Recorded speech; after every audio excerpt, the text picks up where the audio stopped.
आप सबको मेरा सादर प्रणाम। चुनाव सुधार पर चर्चा और विपक्ष उस चर्चा में गंभीर न हो करके वॉकआउट करना, शोर शराबा करना उनकी नीयत बन चुकी है। देश की सबसे पुरानी पार्टी कांग्रेस चुनाव सुधार पर चर्चा में कहती है कि करा लीजिए मतपत्र से चुनाव और स्पष्ट हो जाएगा। कांग्रेस को अब भी स्पष्ट नहीं जानकारी हो पा रही है कि 70 के दशक में आपने गरीबी हटाओ का नारा दिया। गरीबी दूर हुई जब देश के प्रधानमंत्री 2014 में माननीय नरेंद्र मोदी जी बने। 25 करोड़ देशवासी गरीबी की रेखा से ऊपर आए। आपने साहबानों के फैसले को पलटा और 2006 में आपके प्रधानमंत्री, देश के प्रधानमंत्री डॉक्टर मनमोहन सिंह जी ने कहा कि देश के संसाधनों पर पहला अख्तियार अल्पसंख्यकों का है।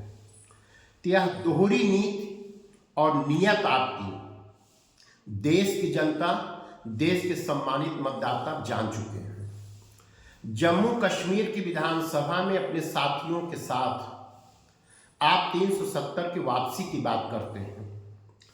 प्रधानमंत्री मोदी जी के बाद प्रधानमंत्री जी के मार्गदर्शन में कुशल गृह मंत्री के नेतृत्व में अनुच्छेद 370 कश्मीर में समाप्त होता है और पहली बार बाबा साहब भीमराव अंबेडकर का संविधान कश्मीर में लागू होता है। आप कश्मीर में बाबा साहब के भीमराव अंबेडकर का संविधान न लागू हो और देश में संविधान के कोरे पन्ने की किताब को लेकर के आप चलते हैं, इसलिए आप चुनाव हारते हैं।